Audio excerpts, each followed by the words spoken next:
What is up, YouTube? It's your boy Shabby Shambles here. We got big news coming out of Orlando, Florida today as Bob Iger returns as the CEO of Disney. We're going to be digging into all of that and more. Remember, like and subscribe and stay tuned. So Bob Iger is one of the most respected names in the entertainment world, and it's good to see him back at the helm of Disney, a company that he was the CEO of for 16 years, starting in 2005. 2005 to 2021, he was the head of the company, and the company grew by 5 times, from 45 billion to 245 billion in market cap. During that period, they acquired Pixar, they acquired Marvel, they started streaming on Disney Plus. A lot of excellent business decisions were done during Bob Iger's tenure. Now, I will say that he's a little bit old to keep pulling rabbits out of his hat. I would have liked to have seen someone younger, someone with new ideas taking the helm, but it's hard to argue with the kind of consistency and the kind of grit that Bob Iger has at the helm of this company. I think it's a good move in a bear market, and the market does seem to agree. Disney's stock is up by... let's see it. Big numbers, no whammies. And it is up by, Jesus, 6.5% as of the time of this recording in one day. That is how much the stock market likes this move, and it makes sense that they like it. Bob Iger is a known name. He's an experienced guy. He has nothing he needs to prove, and he's going to get in there and run the Disney company the way it's supposed to be run. But I would have liked to have seen someone new. I know I'm a young guy. I like new things, I like new ideas, I like innovation. This might not be the market for innovation, this might not be the market for new ideas, this might be a market that requires someone hard, someone proven, someone like Bob Iger.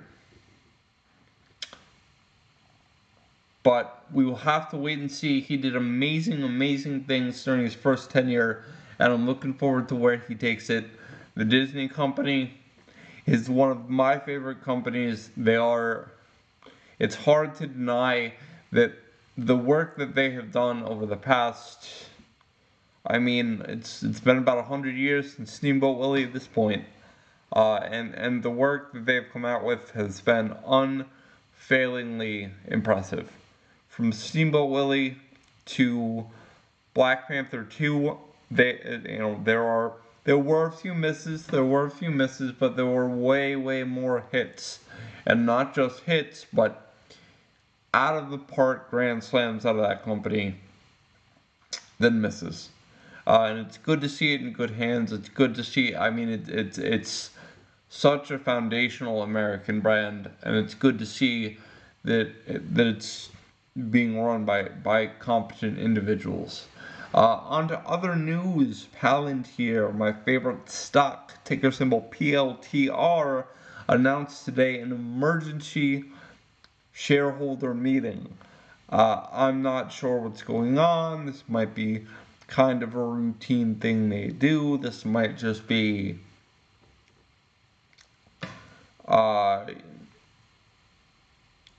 who knows why. But they did announce an emergency shareholder meeting, and shares were down, largely, I think, due to that today. This company's gotten beaten down in the past year, pretty much. First with the bear market, and then, they came out with a bad quarter of earnings, and then this quarter was fine, but lackluster, and then now this. I think that their timing on a lot of this stuff is a little bit off. I'm not sure who is making the decisions over there. I'm not sure who is whispering Corp's ear, who he's having conversations with, but uh, they gotta step this up if they want to realize their their uh, their potential here. I know that they are a defense contracting company. I know that the Department of Defense generally is a pretty no nonsense organization. You don't need glitz and glamour and flash and timing with the Department of Defense. You just sort of need a good product that works in a war zone, and it is good enough for them. But in the public eye, in the public markets, you really do need uh, some better timing, a better schedule, uh, something a little bit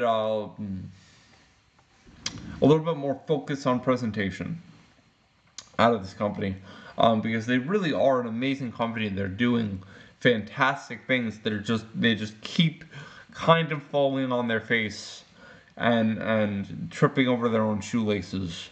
And I really, I'm a firm believer that, you know, I, even in the stock market, even in the public eye, eventually quality does become the determining factor. All things sort of revert to the mean, and it really is substance over flash and steak over sizzle. But in the short term, in the medium term, I would really like to see them do a little bit better on that. Do just a little bit better, because I'm not the CEO of a publicly traded company, and even I'm like, come on, guys, this is some amateur, this is some amateur stuff. This is some amateur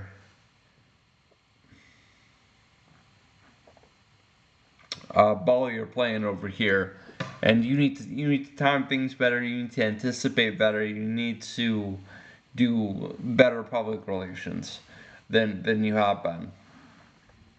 And I think that they can. I think if that's the criticism of the company, and it certainly is from me, and it certainly has been from other people for the past year or so, is that Carp is maybe a little bit off-putting, a little bit standoffish during public relations events, and I I think that that's a skill that can be learned.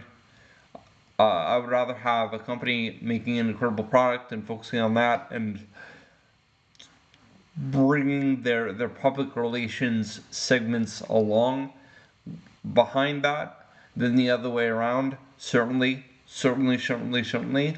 I think a big part of what you're seeing now in the turn from, I mean, the turn was a while ago, but the turn from bull market to bear market is a lot of companies got really, really popular based upon the hype, based upon the flash and the sizzle, right?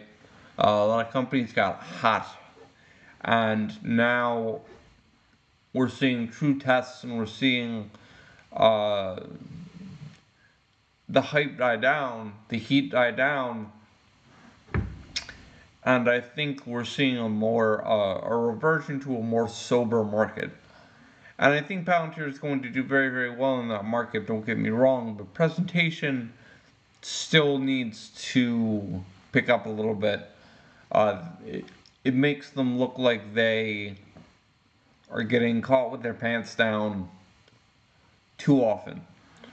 Too often. Um, you know, the market, the stock market really doesn't like to see companies scrambling, even if they are behind the scenes. You know, you got to be able to put on a good front and sort of go out there and state your case with confidence and make a show of it at some point, and they haven't really been able to do that yet. And again, they are Department of Defense company, but we'll see where they go in the future. I'm really excited about the company. Obviously, like, I've made a ton of videos about them. I'm gonna make a ton more. They're my favorite company on the market by far. The things that they are doing are very, very exciting, and the more I dig into it, the more excited I am. But I guess so what I'm talking about here is the fact that I have to dig to find the golden nugget that is Palantir, and I want everyone to understand that the core of the company is absolutely incredible. Their growth potential is absolutely, the sky's the limit on this, and I believe that a number of people in the community believe that, and the fact that we have to dig through to find that out and to really discover that and to really develop our thesis is satisfying for me, satisfying for other members of the community, but I really wish that they would be able to bring new people on board, especially if they're looking to expand their consumer segment at some point in the future. Anyway, that's all from me today. I hope you had a good time. I know I did. I hope you like and subscribe if you liked it and want to subscribe, and I'll see you next time. Take care.